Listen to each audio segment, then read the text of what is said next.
Ini saya akan memperkenalkan ada moderator yang akan memandu proses sesi talk show hari ini, Mbak Putu Ayu Utami Dewi, SEMKes.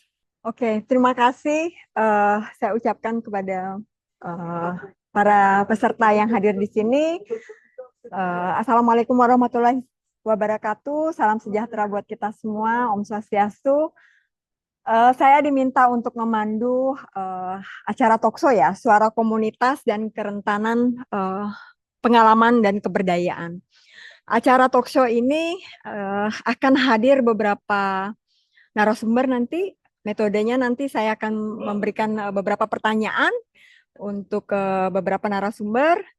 Di sini acaranya kegiatannya dari jam 13.50 sampai 14.50, kisaran 60 menit ya, 1 jam untuk acara diskusi dengan beberapa pertanyaan. Telah hadir di sini, mohon ditampilkan profil narasumber. Untuk yang pertama, Mas Ahmad Maulana ya, yang biasa dipanggil Alan ya. Bisa dilanjutkan lagi narasumber berikutnya. Di sini ada Mbak Sri Wulandari. Berikutnya narasumber Mbak Siti Hadiati, SKM. Beliau adalah program koordinator di Yayasan Kusuma Buana sejak tahun 2003 ya Mbak ya. Lanjut dengan yang ketiga, narasumber ketiga, ini Bang Sefnat nih, biasanya dipanggil Bang Stef ya. Beliau Ketua Yayasan Cendrawasih Bersatu Papua. Next. Nah, ini tidak kalah kita sering kenal ya dengan Mas Wahyu Krisna di Yayasan Karisma. Nah, yang terakhir narasumber kita. Nah, Mbak Ruli Malai ini beliau sering hadir juga sebagai aktivis yang luar biasa. Beliau sebagai program manajer di Yayasan Kebaya. Beliau memiliki banyak sekali pengalaman dan prestasi. Jadi pertanyaan pertama nih untuk beberapa narasumber yang sudah hadir, kira-kira apa yang masih kurang ya untuk apa yang menjadi kelemahan dan upaya penghapusan stigma dan diskriminasi terhadap orang dengan HIV atau ODIV ya. Kira-kira siapa yang bisa memberikan tanggapannya dari 6 narasumber? Saya persilahkan, waktunya 10 menit. Oh iya, oke. Jadi kalau menurut saya upaya yang masih kurang itu adalah upaya koordinasi terutama di tingkat stakeholder sih sama upaya dari masyarakat itu sendiri. Karena kalau buat saya pengalaman di YKB bahwa upaya penanggulangan HIV/AIDS itu nggak bisa sendiri gitu ya.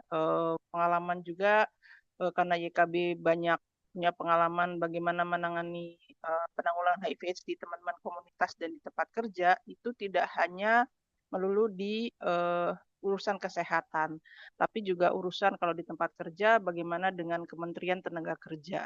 Tapi selain itu juga bagaimana misalnya kalau di tempat kerja bagaimana dengan tempat-tempat lain yang berkaitan dengan tempat kerja. Dan kemudian upaya di masyarakat pun saya rasa juga kurang karena misalnya kalau ada KPA, tapi KPA juga nggak bisa sendiri. Dia butuh misalnya bagaimana di tingkat-tingkat desa, KUU, kemudian lurah, RT, RW, menurut saya juga itu masih kurang. Gaungnya itu timbul tenggelam. Nah, bagaimana tadi yang seperti disampaikan sama pihak kementerian, dari Kementerian Kesehatan maupun dari Menko PMK juga, nah itu sudah saatnya, sudah harus benar-benar dijalankan. Itu sih yang menurut saya yang masih kurang. Karena kalau cuma sendiri-sendiri, karena sampai saat ini menurut saya yang melesat ya hanya di kesehatan gitu.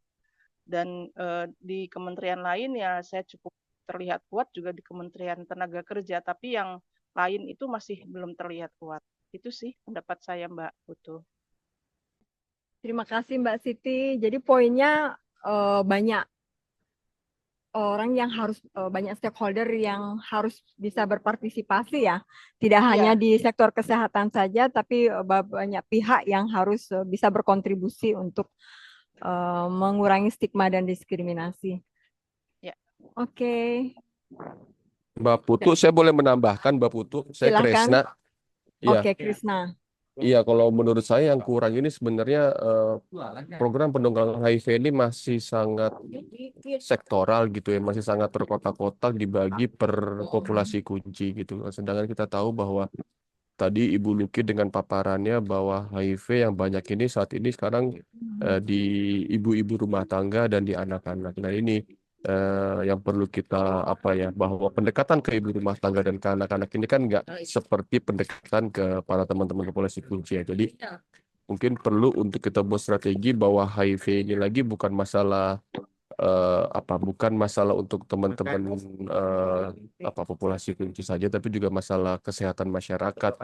Ini yang perlu didorong oleh kita semua gitu, bahwa HIV ya masalah kita semua dan kita menyelesaikannya nggak bisa hanya di Kementerian Kesehatan, hanya teman-teman komunitas, atau hanya para mitra yang bekerja di isu HIV. Tadi Titik sudah ngomong bagaimana HIV di tempat kerja dan lain sebagainya juga penting untuk kita mulai membuka diri bahwa program HIV ini adalah program yang inklusif, bukan program yang eksklusif.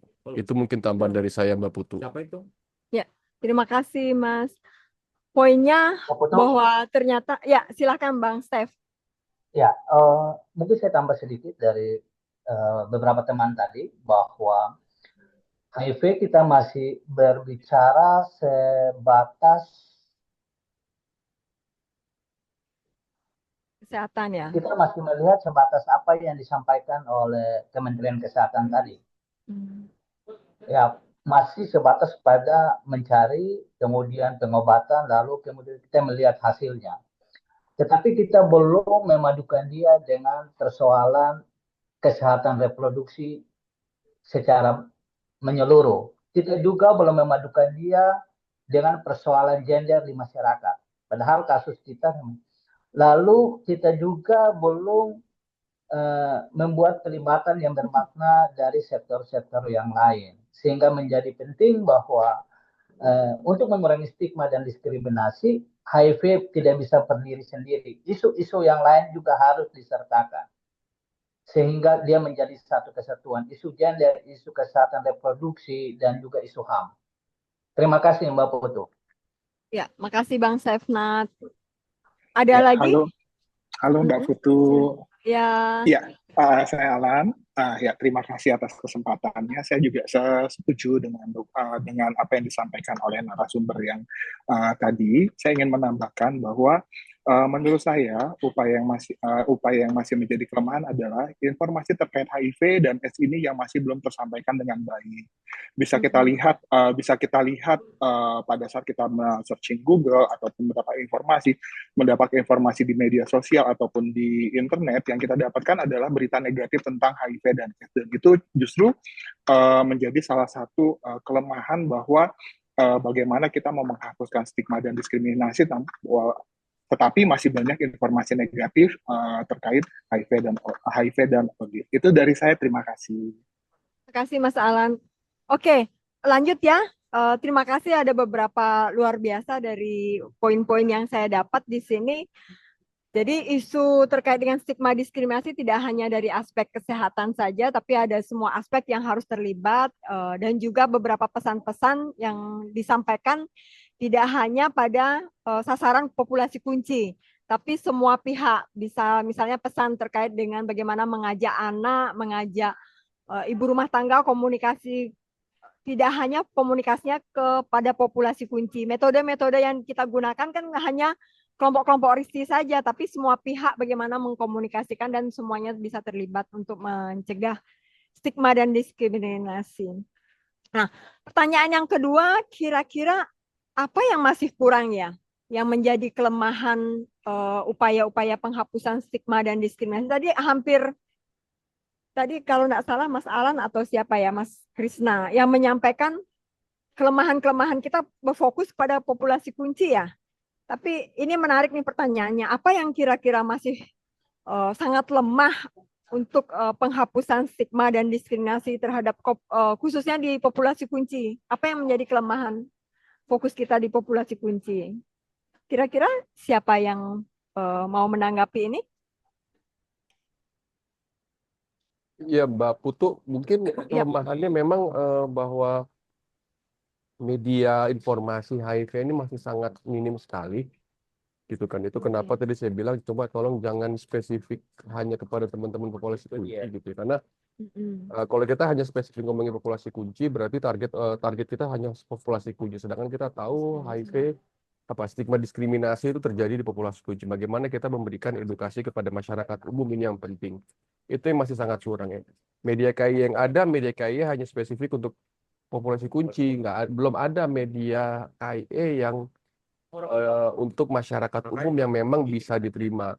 Seperti itu kan ya. Kita paling mendapatkan informasi HIV yang agak bagus pun paling pada saat kayak bulan Desember ini kebetulan Hari AIDS Dunia. Itu semua media online dan offline itu membicarakan soal masalah HIV. Tapi kayaknya setahun sekali memberikan edukasi soal masalah HIV itu menjadi tidak cukup ya Mbak Putri. Mungkin memang perlu ada strategi khusus untuk pemberian informasi bahwa HIV ini bukan hanya bisa bukan hanya tertular di kalangan teman-teman populasi kunci, tapi juga teman-teman masyarakat umum gitu, yang bahwa tadi ada ibu rumah tangga, ada anak-anak yang memang dia bisa dibilang dia tidak ingin dilahirkan sebagai orang yang HIV ya, mungkin dia juga tidak punya pilihan ya, bahwa saya tidak tahu saya kena HIV atau tidak. Beda sama kita yang sudah dewasa, kita punya informasi cukup dan kita bisa tahu bahwa seperti apa risiko. Tapi begitu dengan anak-anak kan mereka tidak punya pilihan apapun itu. Itu sih kurang lebih Mbak Putu dari saya. Tapi bagaimana caranya supaya masyarakat yang tidak merasa berisiko itu jadi aware gitu ya? Itu yang Ya, itu media KI atau informasi yang memang cukup masif gitu ya. Mungkin sekarang ini kita tahu bahwa ada TikTok, YouTube, media sosial ini sangat kuat dan kita tidak perlu bikin media sosial yang cukup serius-serius gitu ya Mbak Putu. Mungkin kalau serius masyarakat udah cukup penuh kepalanya, tapi mungkin yang lucu-lucu yang memang kasarannya kalau bahasa teman-teman itu channel-channel sampah tapi yang memang mengedukasi gitu ya Mbak Putu ya. Ada yang lucu-lucuan soal HIV tapi juga kena ke masyarakat seperti itu. Gitu sih kurang lebihnya Mbak Putu dari saya. Oke. Makasih Mas Krisna. Ada dari Mbak Wulan mungkin atau Mbak Ruli? Tambahan Mbak Putu. Ya, silakan Mbak Wulan.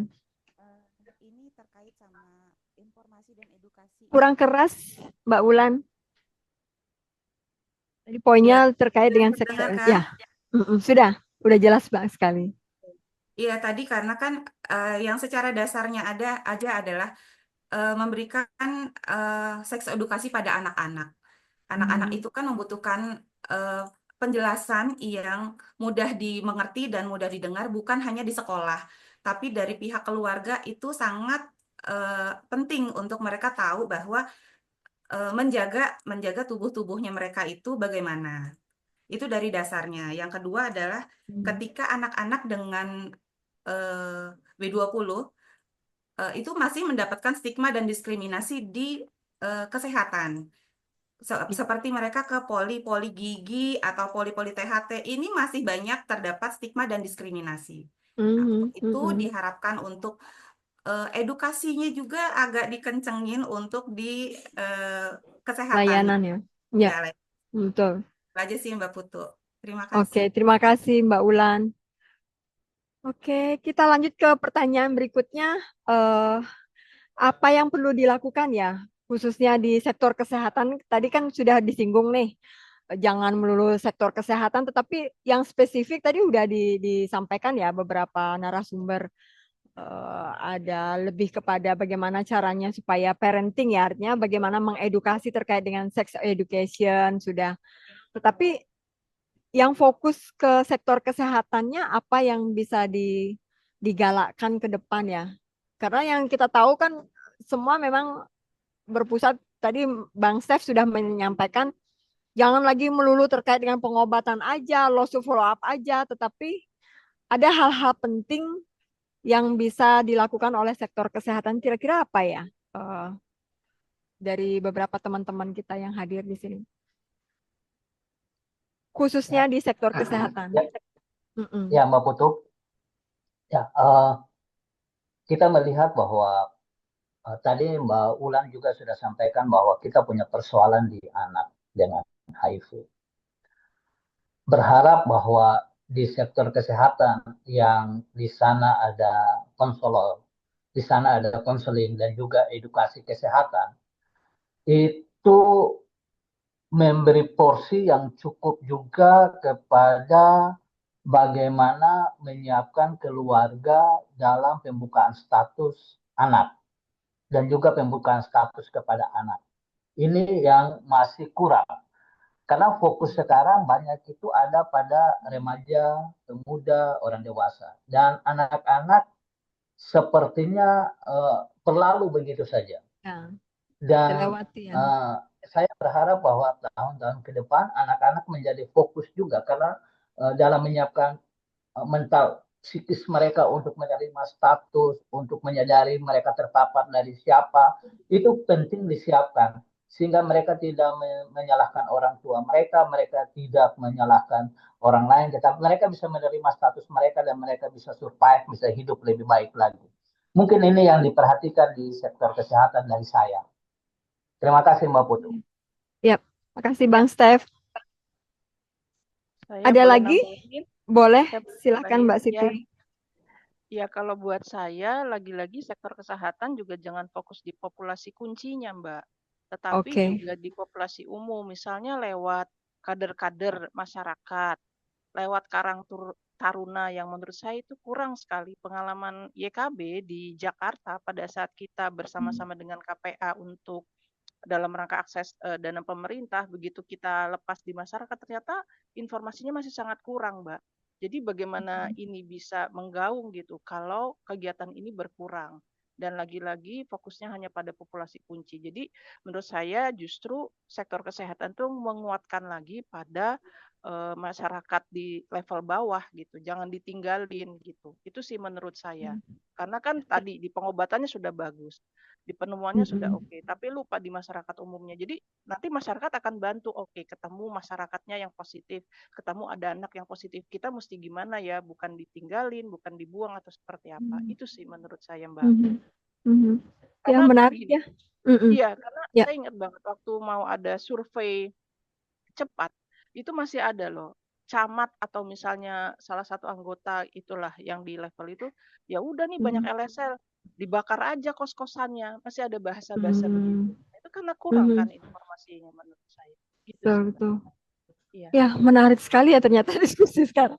Jadi memang fokusnya di sektor kesehatan lebih kepada fokus ke populasi kunci, kita tidak menguatkan mental anak, ya, padahal banyak anak ya. Kalau di Bali udah hampir 50 anak yang terinfeksi, kita belum menguatkan mental mereka juga. Nah, ini menjadi catatan buat Unika Atmajaya sebagai bahan rekomendasi dan rekomendasi kita bersama, fokusnya tidak hanya pada populasi kunci, tetapi bagaimana juga menguatkan mental anak yang terdampak karena tertular dari orang tua mereka. Oke, menarik. Oke, yang keempat nih, pertanyaan berikutnya, apa yang perlu dilakukan oleh masyarakat sipil nih untuk bisa mengantisipasi adanya tantangan stigma dan diskriminasi di masyarakat itu ya? Apa kira-kira yang bisa dilakukan oleh pihak masyarakat?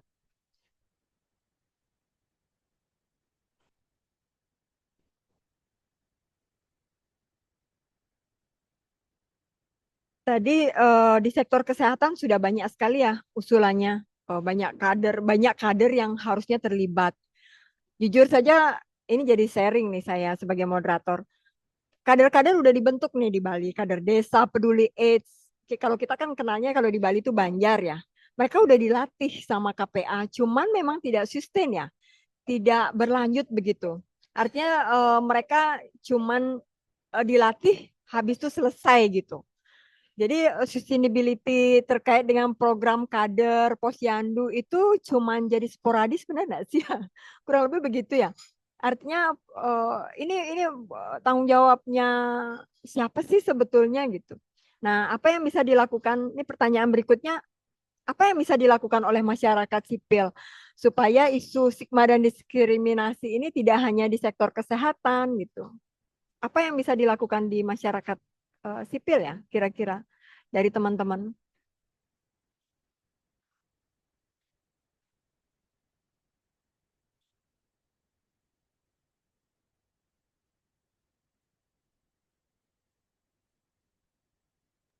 mungkin pada bingung dari pertanyaannya ini. Mbak Maksudnya Mbak apa? Putu, mungkin aku nambahin. Silakan.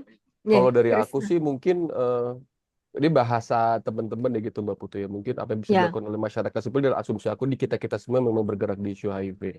Mm-mm. Mungkin kita perlu perlu mainnya main yang lebih jauh gitu Mbak Putu ya. Karena Mm-mm. aku melihat balik lagi bahwa teman-teman masyarakat sipil yang bergerak di isu HIV itu bermainnya masih sangat eksklusif, hanya orang-orangnya itu saja. Nah, ke depannya memang mungkin kita bisa mulai main ke jaringan-jaringan yang lain gitu ya, Mbak Putu ya.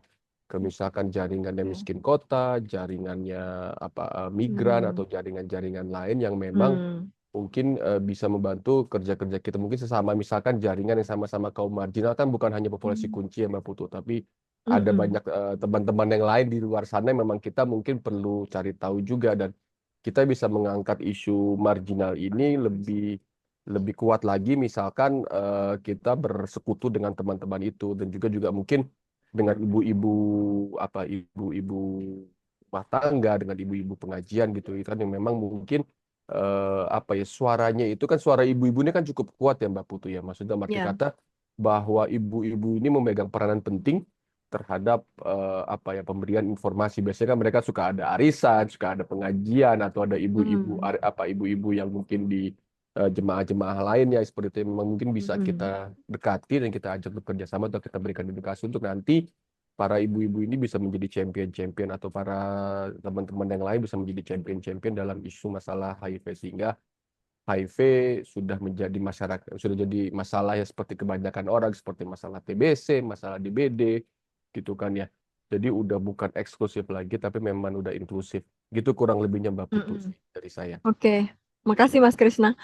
Jadi jujur saja kalau keterlibatan ibu-ibu sudah dilakukan. Kalau di Bali sudah, cuman memang mungkin sporadis kali ya Krisna ya.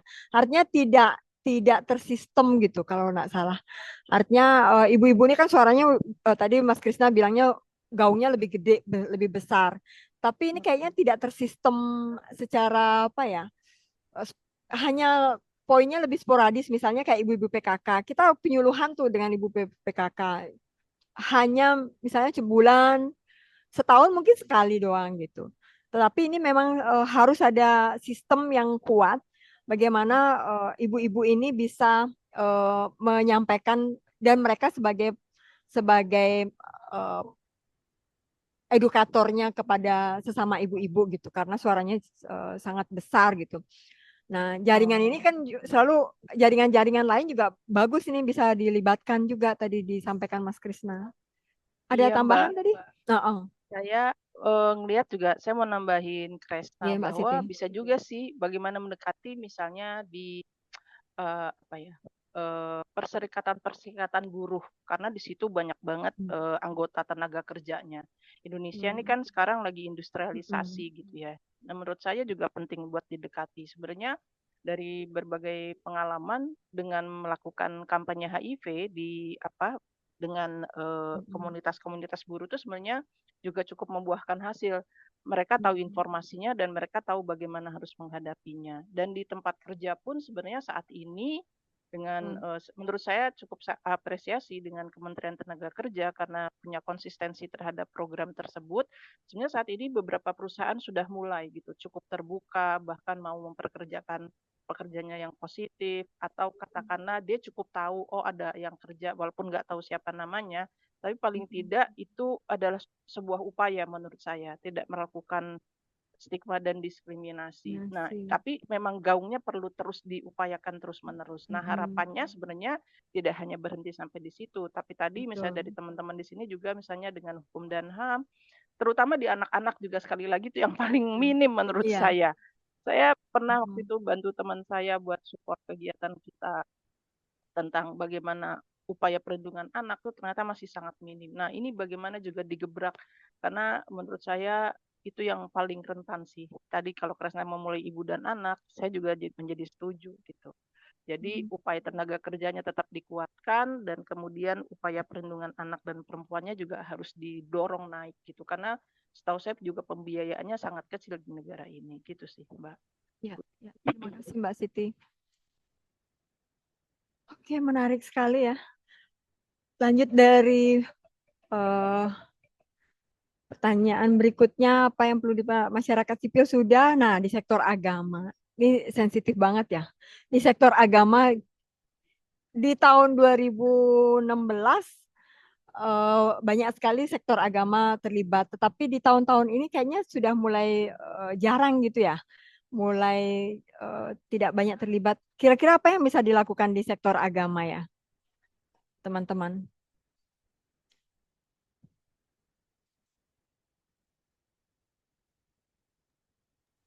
Ini Ya, tokoh-tokoh agama biasanya lebih banyak. Ya, Pak Putu. Silahkan Bang Stef, nih tokoh agama nih, salah satunya Bang Stef. Iya, pas tuh Bang Sefnat tuh. Pak Pendeta, monggo Iya, Pak. silakan Pak Pendeta. Terima kasih. Ya, memang harus diakui bahwa keterlibatan tokoh agama masih kurang, padahal untuk penghapusan stigma dan diskriminasi, peran tokoh agama itu menjadi penting. Nah, tapi seperti tadi beberapa teman, Krisna maupun uh, Mas Ahmad Maulan mengatakan bahwa uh, fokus Dingin apa pakai program jaket? kita ada pada populasi kunci Semeriwing badan sehingga gue. terjadi pembentukan moral di tokoh agama dengan program sehingga tokoh agama melihat bahwa jika mereka terlibat maka mereka menyetujui sesuatu yang berbeda dengan moral mereka, yang berbeda dengan cara pandang religius mereka, sehingga menjadi penting untuk pendekatan yang bisa merubah paradigma tokoh agama sehingga mereka bisa mengambil tanggung jawab. Karena setahu saya jika tokoh-tokoh agama merubah paradigma mereka dan mereka mengambil tanggung jawab, mereka akan menjadi alat yang kuat untuk penghapusan stigma dan diskriminasi. Gitu. Nah, sekarang ini belum banyak program yang menyasar kepada tokoh agama untuk perubahan cara berpikir mereka terkait dengan penanggulangan HIV itu sendiri. Tokoh agama memiliki peran penting, baik itu memberikan edukasi, baik itu memberikan dukungan psikososial kepada orang dengan HIV, tetapi mereka belum terpapar dengan baik. Nah, tadi teman-teman mengatakan bahwa penting edukasi untuk mereka. Mungkin lewat diskusi-diskusi ini, Atma Jaya sudah mulai berpikir bagaimana membangun sebuah jaringan edukasi untuk tokoh agama ke depan. Dan setahu saya, terima kasih bahwa dalam diskusi dalam 1 minggu ini ada peran tokoh agama yang akan dibahas secara tuntas di sana, dan saya berharap bahwa ada hal-hal yang luar biasa yang bisa muncul sehingga tokoh agama bisa berperan secara bermakna. Krisna mungkin bisa nambah? Iya, Pak Sefnat, saya kalau agama ini karena mungkin memang isu HIV ini kan isu yang sangat sensitif ya. tabu ya. Mbak Putu, Mm-mm. tabu. Kita tahu bahwa di Indonesia ngomongin HIV ini pasti pikirannya isinya itu orang yang suka jajan dan tanda kutip gitu ya, Ya, laki-laki yang suka betul. jajan. Terus teman-teman MSM, teman-teman trans ini yang memang agak sulit. Bahkan dulu kalau saya tidak salah kan kita pernah salah satu organisasi masyarakat terbesar Islam di Indonesia menjadi salah satu pelaksana program HIV, dan itu pun juga stigma dan diskriminasi pun masih cukup tinggi gitu ya. Nah, mungkin memang untuk masuk masalah HIV ini mungkin bukan masuk dari masalah isu moral, tapi memang masuk ke masalah kesehatan, bahwa Kesehatan. bagaimana bahwa tadi kita mungkin yang lebih gampang untuk jualannya di teman-teman yang memang latar belakang agama itu ibu rumah tangga dan anak-anak ya, dibandingkan dengan teman-teman populasi kunci gitu ya Mbak Putu ya. Kalau Ya. teman-teman populasi kunci nanti kita ada ngomong sama para kiai, pendeta dan ustadz ini malah diceramain, tapi kalau kita ngomongin masalah ibu rumah tangga, anak-anak ini mungkin akan apa ya, empati para pemuka agama ini mungkin akan lebih lebih baik gitu ya dibandingkan kita ngomongin masalah HIV, masuk masalah HIV dari populasi kunci. Mungkin itu kalau dari saya Mbak Putu. Mungkin Mbak Ya. Ruli kali punya pengalaman, Mbak Ruli. Mbak Ruli mungkin Mbak Ruli yang banyak pengalaman nih di lapangan.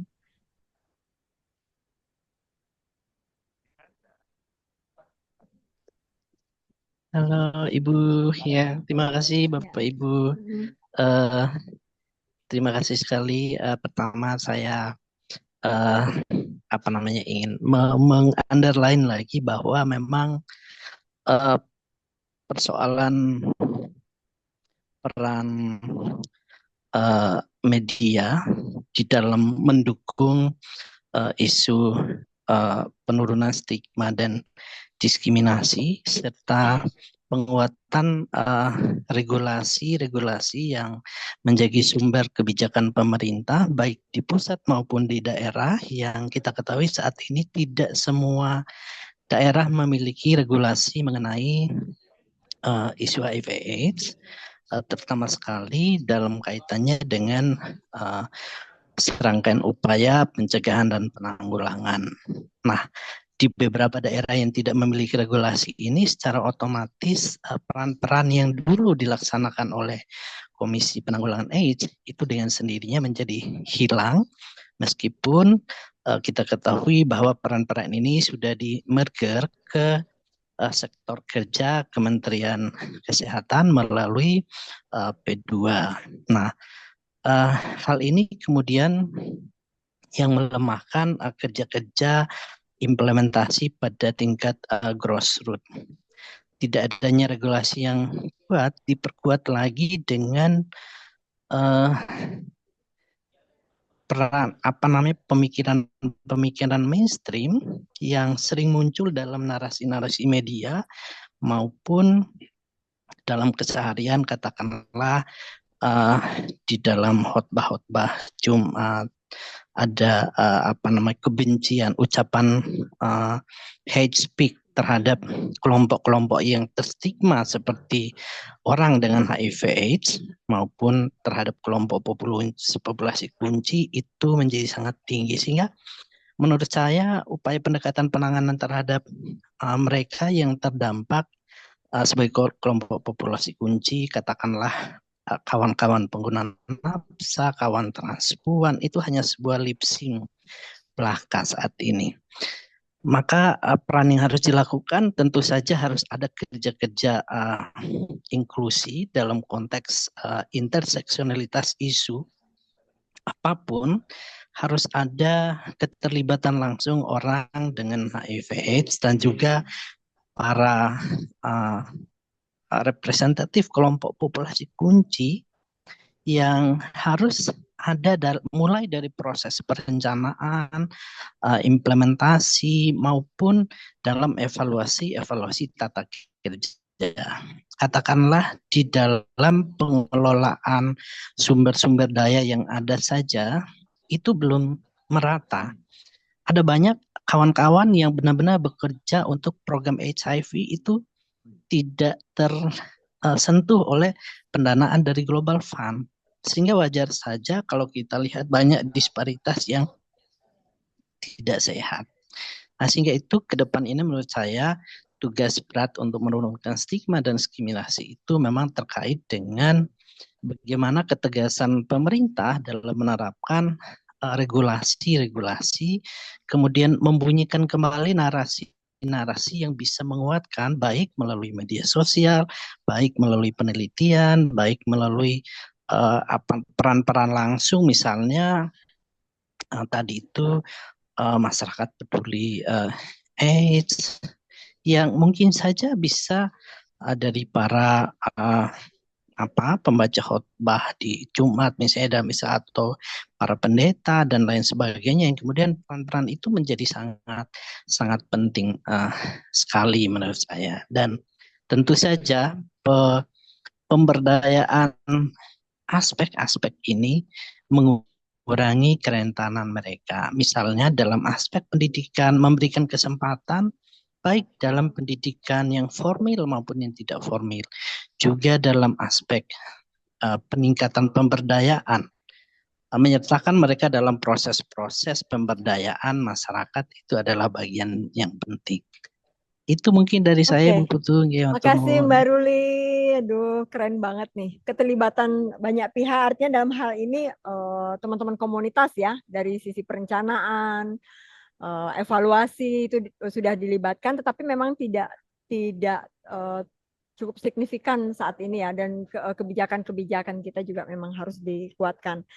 Nah, yang terakhir nih pertanyaannya buat teman-teman narasumber, kerjasama seperti apa sih yang bisa membantu keberhasilan upaya penghapusan stigma dan diskriminasi itu terhadap orang dengan HIV dan populasi kunci? Kira-kira siapa yang perlu dilibatkan juga nih terkait dengan keterlibatan mereka nih, yang keterlibatan orang dengan HIV, keterlibatan populasi kunci gitu. Siapa yang mau menyampaikan kerjasama apa yang yang bisa dilakukan supaya bisa berhasil untuk mengurangi stigma dan diskriminasi? Tadi sudah digambarkan tadi ya beberapa, tetapi mungkin lebih spesifik gitu. Ulan Untuk boleh bisa nambahin, silahkan Mbak Ulan. Tadi setuju banget dengan Mas Kresna ya tentang ibu-ibu yang lebih banyak berkomunikasi untuk HIV-nya, dan di sini Ulan lebih ke sekolah-sekolah karena remaja sekarang banyak banget yang melakukan seks sebelum waktunya. Jadi masuk edukasi dan penyuluhan itu lebih baik ke sekolah-sekolah. Sekolah-sekolah yang harusnya mengerti dan diajarin tentang seks edukasi itu, terutama untuk anak-anak yang sekolah di pesantren, karena menyangkut sama agama tadi kan. Kebanyakan dari mereka yang sekolah-sekolah di pesantren itu kan jauh dari orang tua, sehingga mereka lebih banyak berinteraksi dengan teman-teman sebayanya. Ketika mereka sudah terpapar dengan media sosial, itu lebih banyak keterlibatannya untuk pengen tahu tentang hal-hal yang sebetulnya belum saatnya mereka tahu. Jadi penyuluhan itu memang sebaiknya didasar sekali untuk anak-anak remaja yang menjelang dewasa mengetahui tentang seks edukasi. Itu aja sih. Ya. Terima Halo, kasih Mbak Mbak Putu. Ulan. Ya, silahkan. Ya, terima kasih. Saya ingin menambahkan apa yang disampaikan Mbak Ulan. Karena dalam beberapa tahun terakhir, ini berdasarkan data yang kami temukan, untuk peningkatan kasus itu ada di populasi kunci muda. Dan ini juga saya sambungkan dengan apa yang tadi disampaikan oleh Mbak Ulan, pentingnya memberikan edukasi sejak dini sehingga kita bisa memberikan pemahaman terkait perilaku aman, sehingga dengan adanya pemahaman tersebut, terus juga bisa menurunkan stigma dan diskriminasi juga, bahwa kita ketahui bersama bahwa teman-teman populasi kunci muda itu akan berpikir banyak untuk datang ke layanan. Mereka ada kekhawatiran. Makanya penting sekali memberikan edukasi sejak dini kepada teman-teman yang komunitas muda ini, sehingga mereka paham dan sadar akan hak dan kewajibannya. Itu saja dari saya. Terima kasih. Terima kasih Mas Alan. Wow, luar biasa, keren sekali ya diskusi. Saya nih baru pertama kali jadi moderator. Ada beberapa poin-poin menarik yang saya tangkap dari beberapa narasumber. Nggak terpikir oleh saya terkait dengan pelibatan banyak pihak. Artinya tadi masyarakat umum gitu. Siapa sih masyarakat umum itu gitu? Ibu-ibu. Ternyata ibu-ibu harus dilibatkan karena mempunyai suara terbesar gitu di masyarakat. Artinya orang akan mendengar. Terus kalau ngelibatin tokoh agama terlibat, tetapi jangan sampai tokoh agama itu kayak kesannya berpihak kepada populasi kunci, tetapi memang memberikan suara terkait dengan semua orang bisa terdampak gitu. Bahkan kalau bisa tokoh-tokoh. Halo, Mbak Siti. Jadi ada beberapa yang bisa kita libatkan di tokoh-tokoh agama ini, tetapi pesan-pesannya tidak hanya berpihak kepada populasi kunci. Artinya maksudnya bukan berpihak kepada populasi, pesan-pesannya seakan-akan masyarakat melihat kenapa tokoh agama memihak populasi kunci, tetapi lebih kepada ayo terlibat semua gitu. Artinya ini menjadi tanggung jawab bersama, tokoh-tokoh agamanya ini berperan seperti itu. Dan begitu juga terkait dengan cash pro ya. Parenting terhadap anak. Nah, seks edukasi terhadap anak-anak.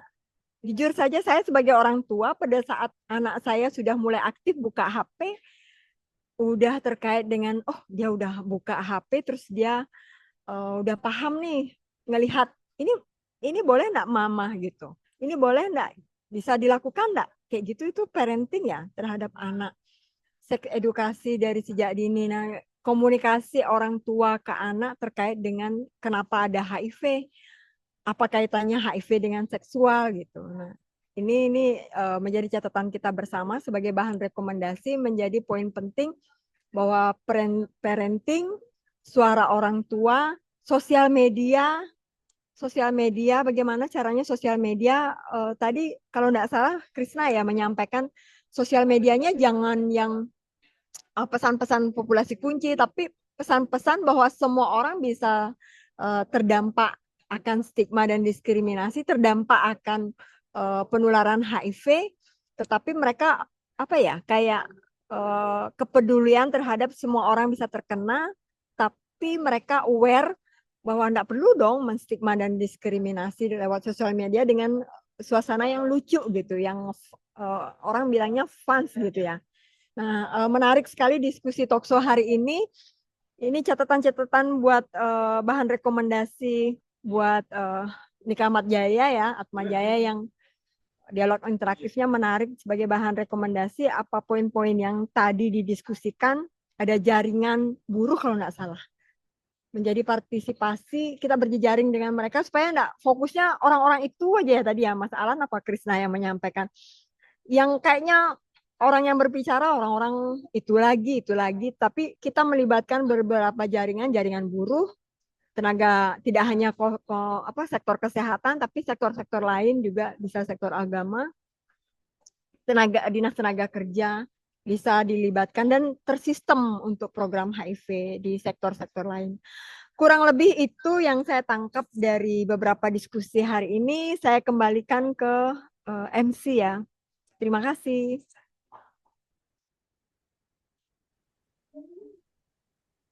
Saat ini ARV anak masih berupa obat ARV untuk dewasa, masih digerus.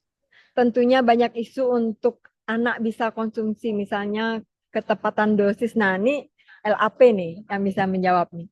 Ada pertanyaan nih Mbak terkait dengan ARV buat anak. Saat ini ARV masih berupa obat ARV untuk dewasa yang digerus nih Mbak, ada pada protes nih. ARV buat anak digerus gitu.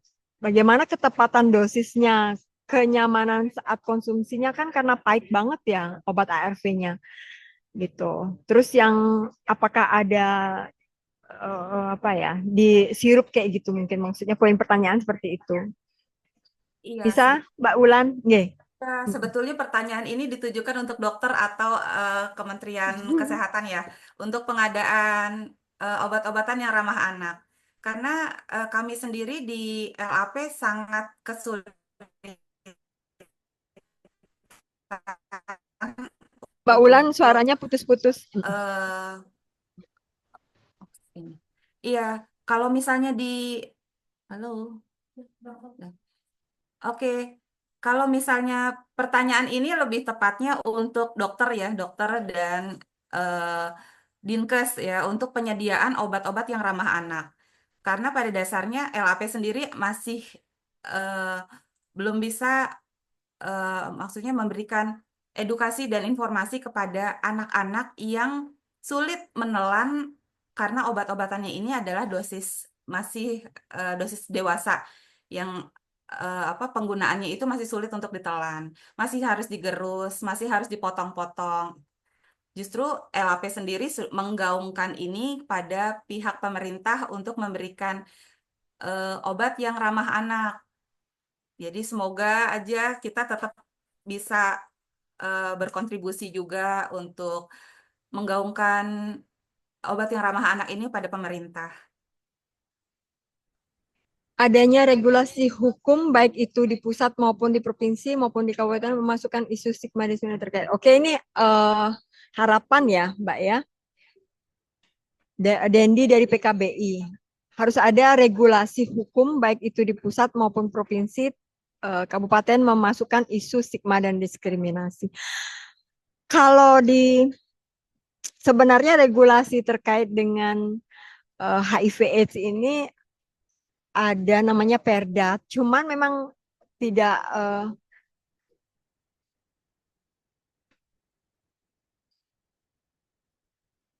tidak jalan ya, artinya sanksinya cuman apa ya? Sanksinya tidak bisa dieksekusi seperti itu, program-program untuk sanksi. Perda-perda kan enggak begitu ini ya implementasinya, hanya formalitas untuk apa namanya, perda itu berjalan supaya ada program kan, betul enggak ya teman-teman?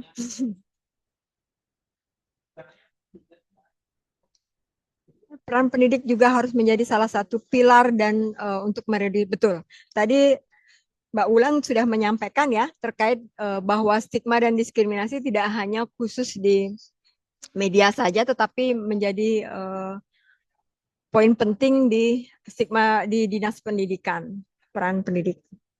Oke. Sangat bagus tanggapannya. Untuk Universitas Atmajaya, cobalah dalam penanganan membongkar stigma terhadap ODIF, salah satunya cara peningkatan kualitas bagi ODIF itu sendiri. Oke. Jadi memang keterlibatan tadi sudah Mbak Ruli menyampaikan bahwa populasi kunci baik itu ODIF terlibat lebih besar ya dalam perencanaan. Mbak Ruli tadi sudah menyampaikan dalam perencanaan, dalam eksekusi kegiatan, program kegiatan, dan bahkan terlibat dalam monitoring dan evaluasi. Ya. Ada lagi tanggapannya, seperti masih banyak ODIF yang masih berani membuka. Seperti masih banyak ODIF yang belum berani. Nah, ini self stigma ya. Kita membahas bahwa orang dengan HIV atau ODIF sangat belum berani buka status ya karena tantangannya stigma dan diskriminasi itu.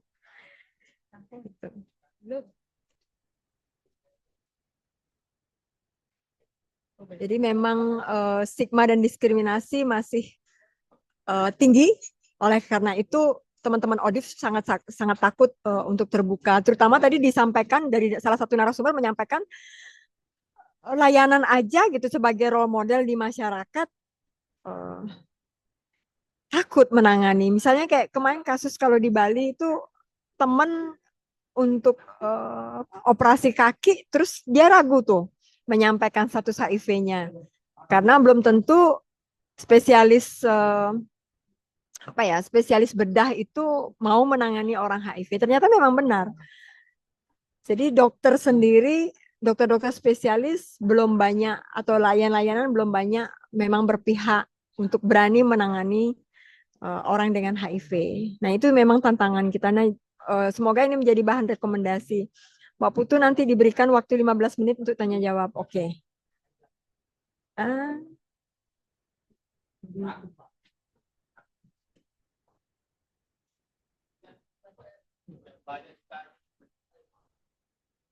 Menurut saya disitulah pentingnya tokoh agama. Nah, ini tokoh-tokoh agama ini memang sangat penting ya teman-teman.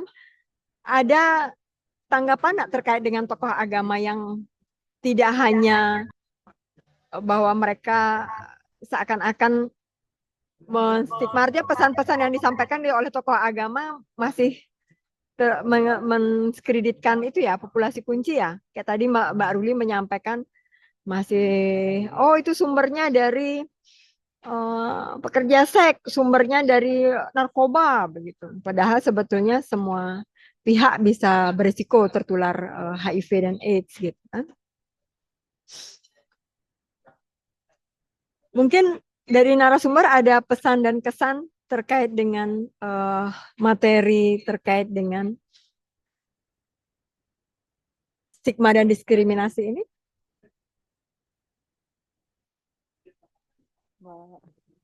Saya boleh sedikit Ibu.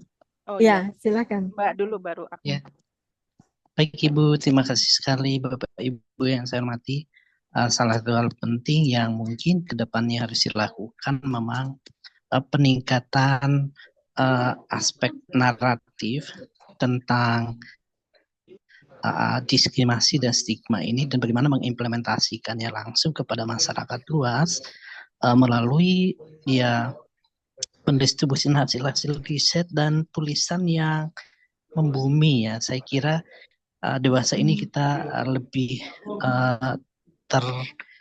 lebih terkoneksi langsung dengan media-media sosial, sehingga tulisan-tulisan ilmiah itu juga perlu masuk ke media-media sosial.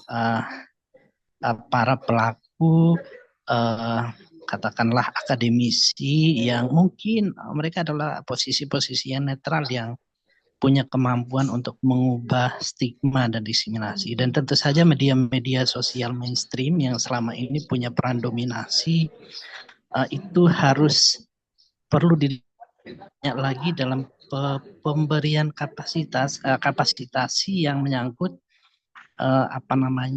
bagaimana mereka memberikan perspektif yang lebih netral dalam rangka mengurangi stigma dan diskriminasi.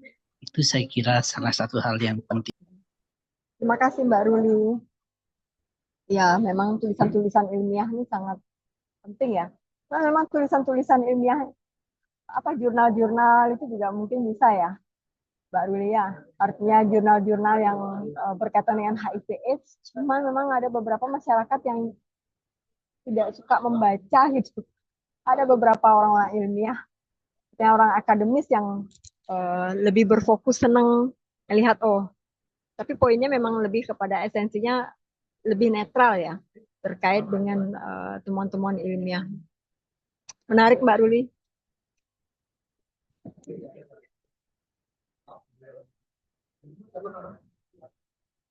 Ada lagi yang mau menyampaikan? Ya, silahkan. Ya, mungkin menurut saya kalau harus ada fokus, misalkan di satu tahun penuh itu untuk fokus ke sosialisasi ke masyarakat yang masif gitu. Misalkan ya saya kasih contoh, dulu ada program PITC sudah selesai, terus tes and treat kepada populasi kunci terakhir untuk PIWIT sudah selesai, untuk teman-teman TG sudah selesai, hampir selesai, sudah sampai puncaknya tinggal turun. Terus di komunitas MSM juga contohnya sudah selesai, sudah hampir ke puncak gitu kalau saya perhatikan. Jadi menurut saya kalau untuk kita buat ini rekomendasi untuk buat per tahun gitu. Jadi fokus untuk penurunan stigma, sosialisasi dengan apapun bentuknya tapi secara masif gitu. Mungkin itu masukan dari saya. Oke. Poinnya lebih kepada program yang masif ya. Ya. Setiap tapi tahun terfokus setiap tahun. Tiap tahun. Terima kasih. Ya, terima kasih Mbak. Ya, mungkin izin Mbak Putu, mungkin kita boleh kasih kesempatan satu. Sepertinya ada yang raise hand ya dari peserta. Oh, maaf, saya tidak melihat. Saya pakai HP. Iya, dari Pak Budi Eko Siswoyo, mungkin silahkan. Silahkan Pak Budi. Ya, terima kasih Ibu Putu. Ya, terima kasih juga di tim PPH yang udah invite saya. Mungkin di sini saya mau izin untuk bisa sharing salah satu praktik baik yang sempat kita lakukan di Tanah Papua pada saat mentoring sebelumnya. Jadi memang keterlibatan dari kita pada saat itu sempat punya namanya itu community organizer gitu ya. Itu adalah suatu kelompok masyarakat yang dikelola langsung oleh mitra komunitas, tapi anggotanya itu tidak hanya tokoh agama, tapi juga ada tokoh adat, ada perwakilan dari pemuda, ada perwakilan stakeholder, bahkan perwakilan dari TNI Polri juga ada di situ, termasuk perwakilan media dan filantropi dari perusahaan, termasuk hotel. Jadi membuat suatu komunitas, suatu kayak grup gitu, di mana supaya terkesan bahwa oh ini mau melibatkan tokoh agama, oh ini mau melibatkan ini, bukan, tapi lebih ke melibatkan komunitas itu sendiri, which is sebenarnya tokoh agama adalah bagian dari komunitas itu gitu. Dan memang awalnya pada saat itu fokusnya adalah sosialisasi dan meningkatkan testing, tapi pada akhirnya pelan-pelan cukup berdampak dan peran mereka itu akhirnya dilirik oleh Dinas Kesehatan dan Vaskes, di mana mereka juga bahkan sudah berjejaring gitu. Jadi bahkan misalnya tokoh agama atau pemuda itu juga tahu, oh nanti kalau ada area yang membutuhkan untuk layanan itu kita udah bermitra dengan Vaskes ini, kita bermitra dengan Nakes ini, gitu udah pernah dilakukan. Jadi mungkin dari gerakan komunitas atau perkumpulan ya bisa berupa arisan boleh atau yang lain tuh karena semua pihak masuk gitu. Dan saat itu entry point-nya itu justru dari forum-forum kesehatan seperti tadi yang dijelaskan oleh beberapa teman-teman yang lain. Jadi forum kesehatan di mana akhirnya melibatkan semuanya dan memang mengumpulkan yang interest gitu ya, sama-sama interest yang sama, terbentuk komitmen bersama. Terus akhirnya mereka mulai muncul menggunakan momen-momen seperti Hari Kesehatan Dunia atau Hari AIDS Dunia atau bahkan Hari Universal Health Coverage Day. Nah, momen-momen kayak gitu di mana memang inklusif yang diutamakan, tapi mereka muncul sebagai gerakan bersama gitu, di mana dalamnya udah ada religious leadernya gitu. Salah satu terobosannya akhirnya dengan adanya keterlibatan kayak gitu, justru mobile testing itu tidak hanya di suatu lapangan atau di dalam vaskes, tapi mengajak nakes untuk bahkan datang hadir di pengajian setelah kegiatan gereja itu terjadi gitu. Jadi mungkin bisa dipertimbangkan bahwa ada semacam grup informal seperti itu yang mungkin bisa mendorong nantinya keterlibatan mereka lebih jauh. Dan untuk pemuda pun itu perwakilan dari mahasiswa. Jadi menjembatani antara komunikasi mahasiswa ke peernya dan ke pendidik itu juga bisa terjembatani di situ. Dan untuk misinformasi juga akhirnya kan karena melibatkan media sebagai anggota ya, itu juga cukup terkontrol dengan baik, pelan-pelan, tapi mungkin kedepannya akan berdampak positif juga. Mungkin itu dari saya. Wah, luar biasa Mas Budi. Keren banget ya idenya. Mudah-mudahan ini sebagai salah satu inisiator awal bisa dilakukan di provinsi-provinsi lain.